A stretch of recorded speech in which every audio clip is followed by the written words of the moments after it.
الحمد لله وكفى وسلام على عباده الذين اصطفى أما بعد فقد قال الله تبارك وتعالى في كلامه المجيد وفرقانه الحميد أعوذ بالله من الشيطان الرجيم بسم الله الرحمن الرحيم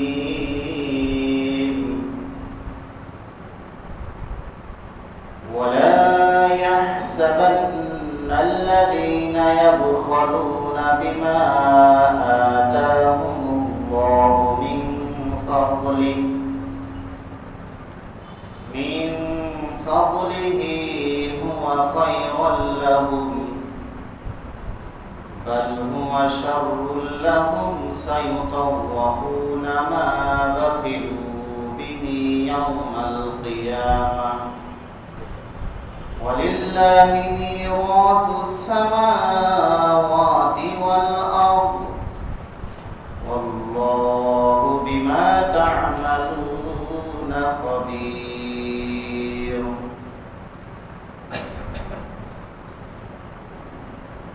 وعن ابن عمر رضي الله عنه قال فرض رسول الله صلى الله عليه وسلم زكاة الفطر صاعا من تمر أو صاعا من شعير على العبد والحر والذكر والأنثى والصغير والكبير من المسلمين وأمر بها أن تؤدى قبل خروج الناس إلى الصلاة أو كما قال عليه الصلاة والسلام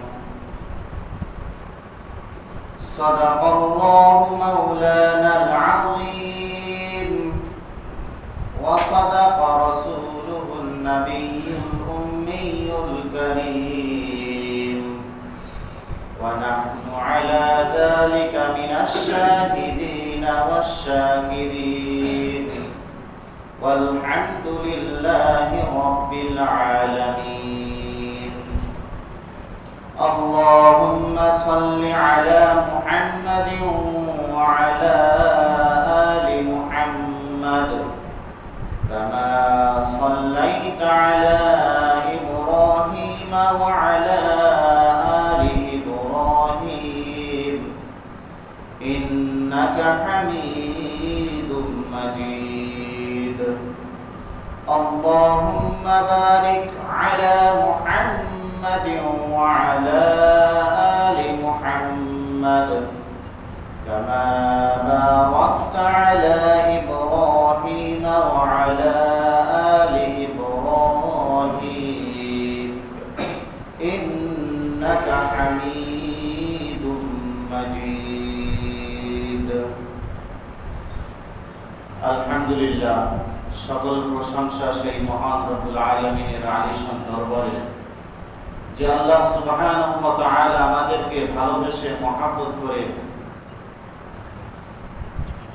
একটি দামি মুবারক মাসে রমজান মুবারকের শেষ দশকে আমাদেরকে উপনীত হওয়ার তৌফিক দান করেছেন সাথে সাথে এই বছর রমজানের শেষ জুমাতে আল্লাহ তাআলা আমাদেরকে পৌঁছে দিয়েছেন আল্লাহ তাআলা দরবারে শুকর আদায় করি আলহামদুলিল্লাহ আমরা যারা এই রমজান আল্লাহর রহমতে পেয়েছি শেষ পর্যন্ত পৌঁছাতে পারবো কিনা এটা আল্লাহ পাকই ভালো জানেন আর যারা শেষ পর্যন্ত পৌঁছাতে পারবো আগামী রমজান পর্যন্ত আমরা হায়াতে বেঁচে থাকবো কিনা আল্লাহ তাআলাই তিনি কি ভালোভাবে জানেন তাই আল্লাহ তাআলার নিয়ামত পেয়ে এই নিয়ামতের বেশি কি করতে হবে? কদর করতে হবে। নিয়ামত পেয়ে নিয়ামতের কৃতজ্ঞতা প্রকাশ করলে আল্লাহ তাআলা নিয়ামতকে আরো বৃদ্ধি করে দেন, আর অকৃতজ্ঞতা প্রকাশ করলে আল্লাহ পাক কঠিন আযাব দ্বারা তাকে কি করেন? গ্রেফতার করেন। রমজানের শেষ দশকে আজ আমরা উপনীত হয়েছি। আজ আমরা 25শে রমজানে মুবারকে আমরা পৌঁছে গিয়েছি। এরকম ভাবে আমাদের হায়াত, আমাদের জীবন কবর দিকে, আখিরাতের দিকে কি হচ্ছে? অগ্রসর হচ্ছে।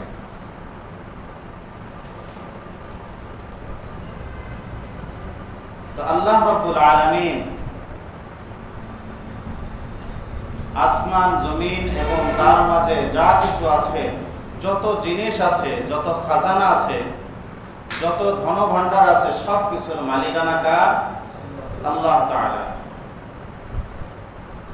আল্লাহ তাআলা কাকে ধনী বানান, কাউকে কি বানান? গরীব তথা নিঃস্ব বানান। এটা কার ইচ্ছায় হয়? আল্লাহ তাআলার ইচ্ছায় হয়। আল্লাহ তাআলা কাউকে পরীক্ষা করেন কষ্ট বিপদ আপদ দিয়ে। এক একজনের পরীক্ষা এক এক রকমের।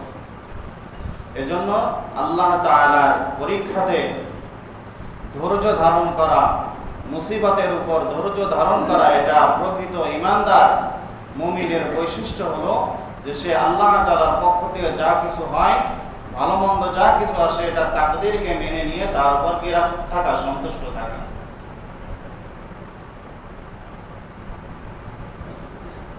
আল্লাহ রাব্বুল আলামিন আমাদেরকে যে ধন সম্পদ দেন, এটা আল্লাহ তাআলা নিজ অনুগ্রহে দেন। সূরা আলে ইমরানের 180 নম্বর আয়াতে আল্লাহ পাক বলেন,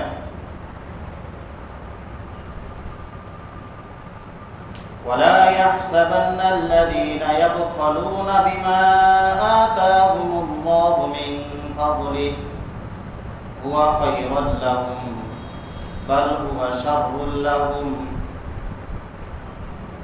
ولا يحسبن তারা যেন কখনোই এই ধারণা না করে الذين يبخلون بما آتاهم الله من فضله, আল্লাহ তাআলা নিজ অনুগ্রহে তাদেরকে যা কিছু দান করেছেন তারা সে বিষয় নিয়ে যেন বখিলতা, কৃপণতা না করে। অর্থাৎ আল্লাহ তাআলা যে সমস্ত সম্পদ তাদেরকে দিয়েছে, এই সম্পদ আল্লাহ তাআলার অনুগ্রহ নিয়ে বখিল, কৃপণতা করে তারা যেন এই ধারণা না করে যে হুয়া খায়রুল লাহুম, এই কৃপণতা তাদের জন্য মঙ্গলজনক, তাদের জন্য কল্যাণকর। বাল হুয়া শাররুল লাহুম, বরং এই কৃপণতা তাদের জন্য হলো অকল্যাণকর। সায়ুতাওয়াকুনা মা বাখিলু বিহি ইয়াউমাল কিয়ামাহ, সায়ুতাওয়াকুনা তাদেরকে কি করা হবে? শিকলবন্দি করা হবে বা তাদের গলায় বেড়ি আকারে পরিয়ে দেওয়া হবে। মা বাখিলু বিহি ইয়াউমাল কিয়ামাহ, কিয়ামতের দিন তাদের কৃপণতার কারণে এই তাদের সম্পদকে বেড়ি বানিয়ে তাদের গলায় ঝুলিয়ে দেওয়া হবে। ওয়ালিল্লাহি মিরাসুস সামাওয়াতি ওয়াল আরদ, আসমান এবং জমিনের মিরাস, উত্তরাধিকারী একমাত্র আল্লাহ তাআলার জন্য। আল্লাহু বিমা তা'মালুনা খাবীর, আর আল্লাহ তাআলা তোমাদের কর্ম সম্পর্কে পরিপূর্ণ ওয়াকিফহাল অর্থাৎ খবর রাখেন। এজন্য আল্লাহ তাআলা যাদেরকে সম্পদ দিয়েছেন, এই সম্পদ থেকে তাদের সম্পদের যে কি আছে? যাকাত আছে, সাদকা আছে, এইগুলো কি করা? যথাযথভাবে আদায় করা এবং মালকে নিষ্কলুষ তথা কি করা? পবিত্র করা। তো আল্লাহ তাআলা বলেন তারা যে কৃপণতা করছে, এই কৃপণতা তারা মনে করছে এটা তাদের জন্য কল্যাণকর, অথচ এটা তাদের জন্য কল্যাণকর নয়, বরং তাদের জন্য কি? অকল্যাণকর। আর কিয়ামতের দিন এই সম্পদ তাদেরকে কি করা হবে? তাদের গলায় বেড়ি স্বরূপ তাদেরকে পরিয়ে দেওয়া হবে। তাহলে এই সম্পদ, আমি যে পাহাড় সমপরিমাণ সম্পদ গড়ে যাচ্ছি, তৈরি করে যাচ্ছি, এই সম্পদের যে হক আছে, যাকাত আছে, যদি আমি যাকাত আদায় না করে যাই, তাহলে এই সম্পদ কাল কিয়ামতের দিন হাদিসের ভাষ্য অনুযায়ী কি হবে? বিশাল অজগর আকৃতির টেকো সাপ, বিষধর সাপ হিসেবে কি করবে? রূপ নিবে কিয়ামতের ময়দানে। এবং ধন সম্পদশালী ব্যক্তির গলায় বেড়ি স্বরূপ তার গলায় পেঁচিয়ে তার দুই চোয়ালে দংশন করতে থাকবে। এজন্য হায়াত থাকতেই আমরা যেন আমাদের সম্পদের সঠিক ব্যবহার করে যেতে পারি। এজন্য আল্লাহ তাআলার কাছে কি করা? বেশি বেশি পরিমাণ দোয়া করা, যে হে আল্লাহ, তোমার প্রদত্ত সম্পদের যেন আমি সঠিক ব্যবহার করতে পারি। এই জন্য আল্লাহ তাআলার কাছে কি করা? বেশি বেশি দোয়া করা।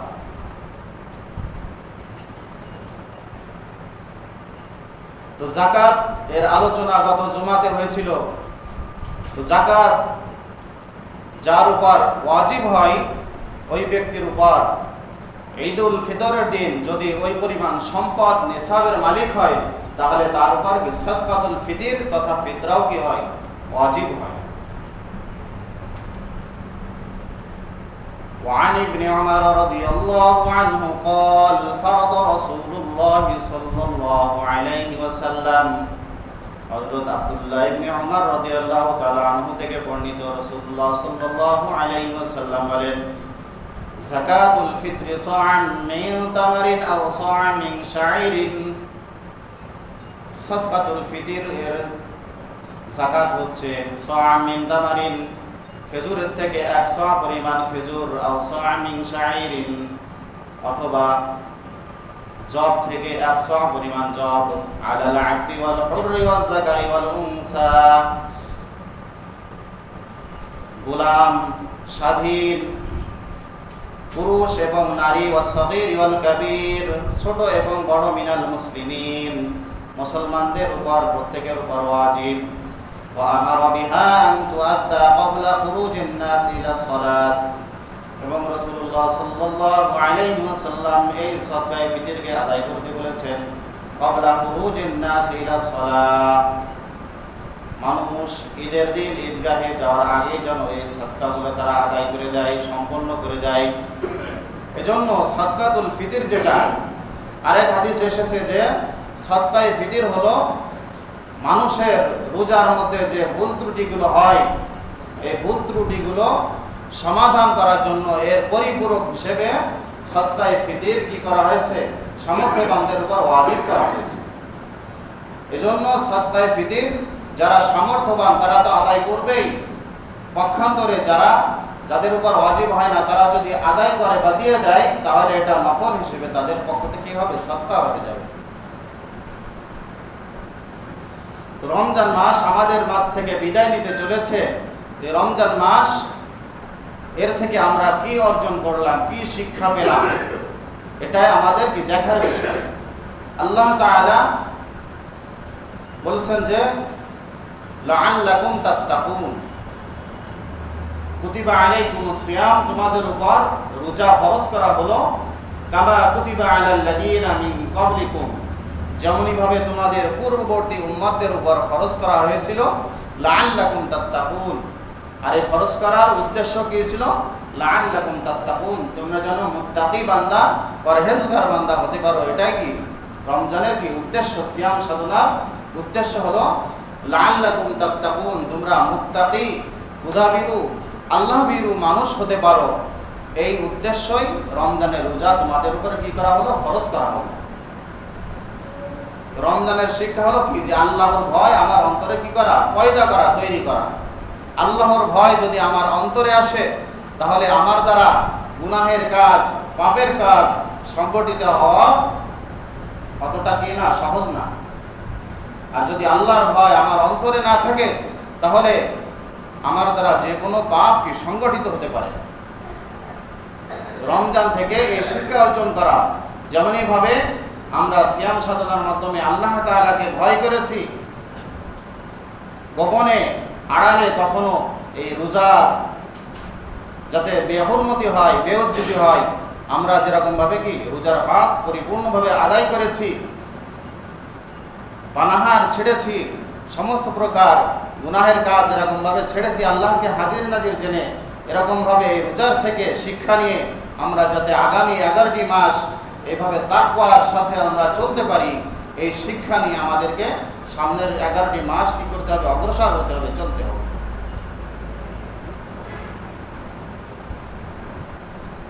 আর এই রমজান মাসের দ্বিতীয় শেষ দশকে আল্লাহ রাব্বুল আলামিন আমাদের জন্য কি রাখছেন, লাইলাতুল কদর রাখছেন। বুখারী শরীফের হাদিসে আসছে যে তাহাররাউ লাইলাতুল কদরি মিনাল আশরিল আওয়াখিরি মিন রমাদান, যে তোমরা রমজানের শেষ দশকের বেজর রাত্রিতে কি করো, লাইলাতুল কদরকে অন্বেষণ করো, তালাশ করো।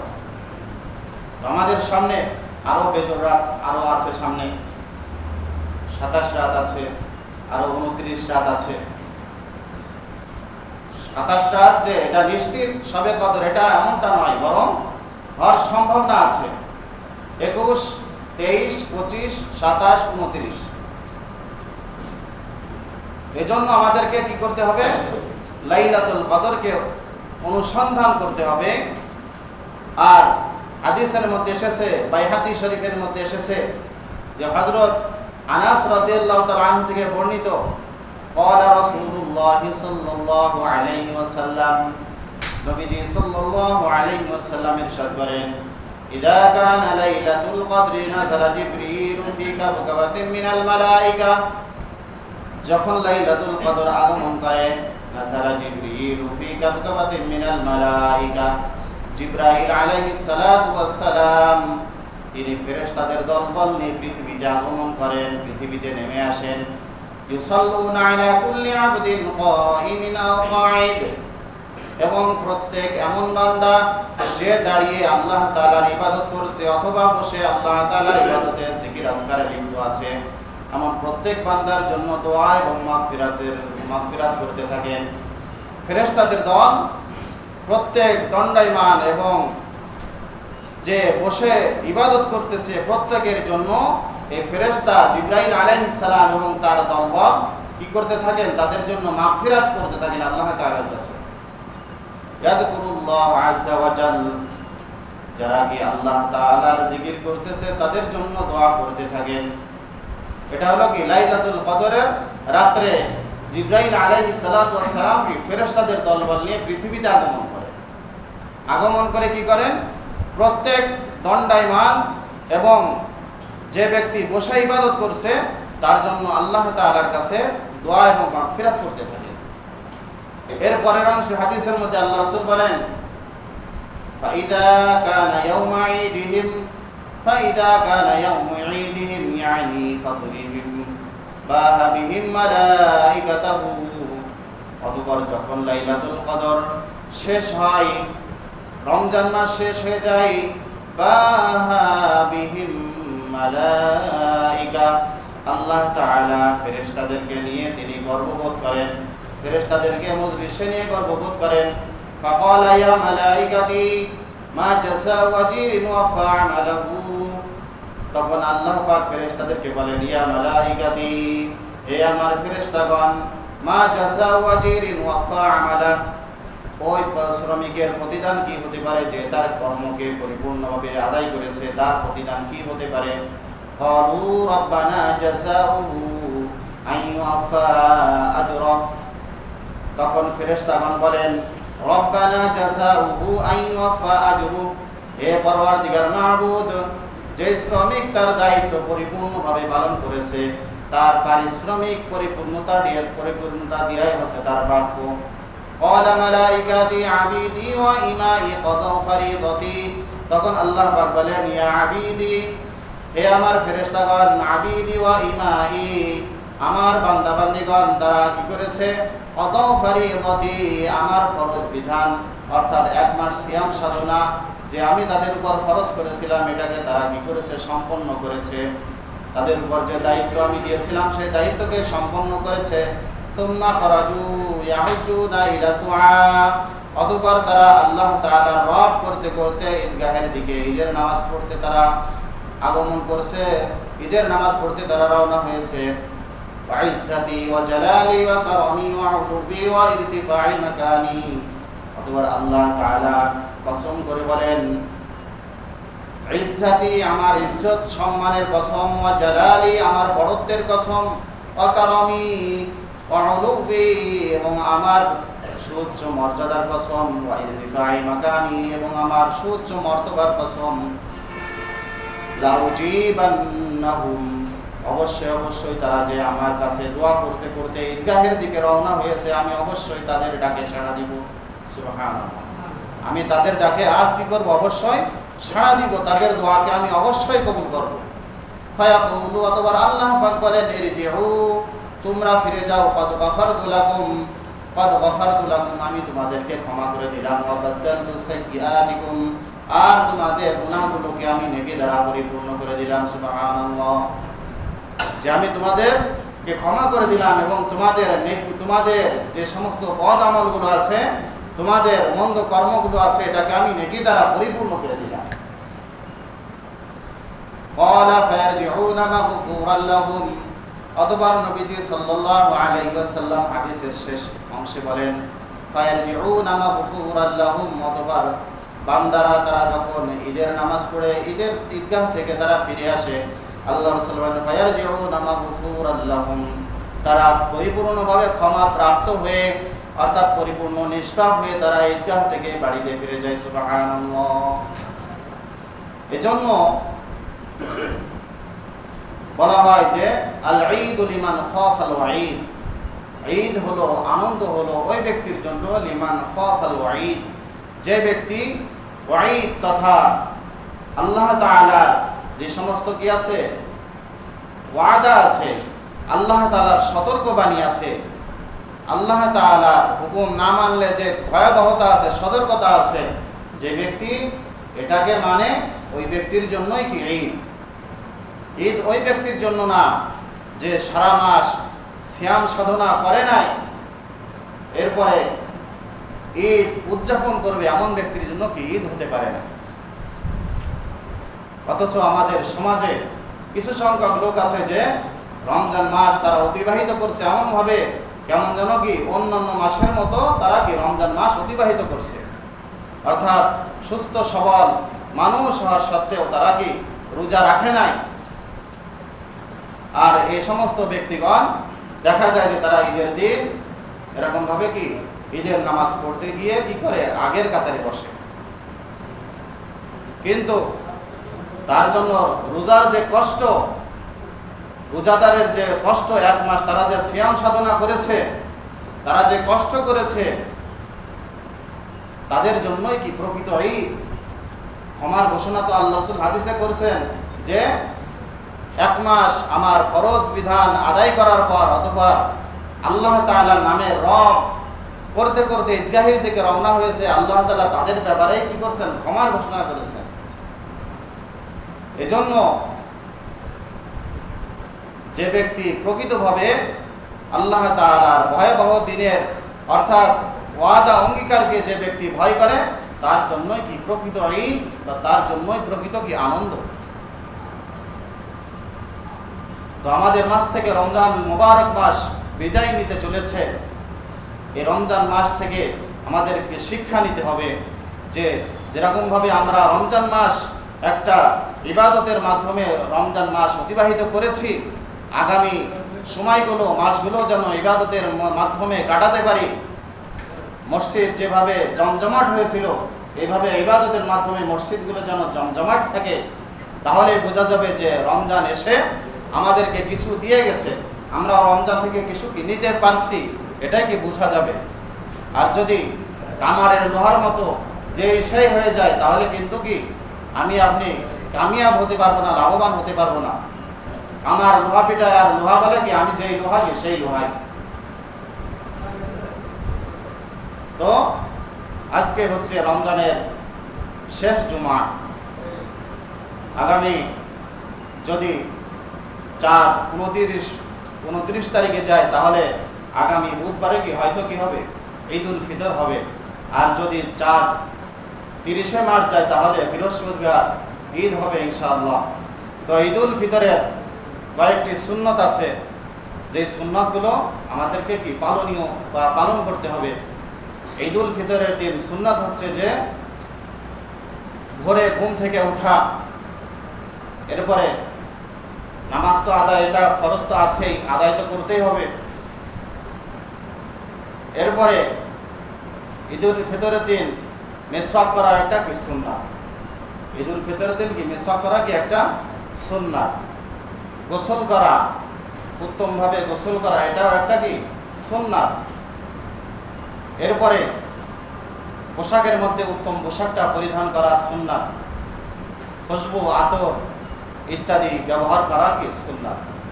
আর ঈদুল ফিতরের দিন কিছু মিষ্টি জাতীয় দ্রব্য খেয়ে ঈদের নামাজ পড়তে যাওয়া কি সুন্নাত। আর ঈদুল আজহাতে কি কিছু না খেয়ে যাওয়া সুন্নাত। ঈদুল ফিতরের দিন কিছু মিষ্টি জাতীয় খেয়ে এরপরে ঈদগাহে যাওয়া। নবীজি সাল্লাল্লাহু আলাইহি ওয়াসাল্লাম কি খেজুর খেয়ে কি ঈদগাহের দিকে যাইতেন। এই সুন্নাতটা আমরা পালন করতে পারি। এরপরে এক রাস্তা দিয়ে ঈদের নামাজ পড়তে যাওয়া এবং কি ফেরার সময় অন্য রাস্তাতে কি ফেরা। আল্লাহ রাব্বুল আলামিন আমাদের সবাইকে রমজানুল মুবারক থেকে শিক্ষা নিয়ে আমরা যেন আগামী 11টি মাস আল্লাহ তাআলার হুকুম, নবীজি সাল্লাল্লাহু আলাইহি ওয়াসাল্লামের সুন্নাতের উপর চলতে পারি, এই আবেদন নিয়ে সবার কাছে অনুরোধ রাখি যে আমরা রমজান মাসে যেভাবে ইবাদত করছি আমরা সামনের মাসগুলি যেন এইভাবে ইবাদত করতে পারি।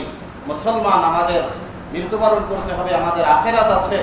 শুধু রমজান মাস ইবাদতের জন্য নয়, রমজান মাস থেকে শিক্ষা নিয়ে আমাদেরকে বাকি মাসগুলো চলতে হবে। আল্লাহ তাআলা আমাদের সবাইকে তৌফিক দান করুন। সকালে বলে আমিন। ওয়া আখিরু দাওয়ানা আলহামদুলিল্লাহি রাব্বিল আলামিন।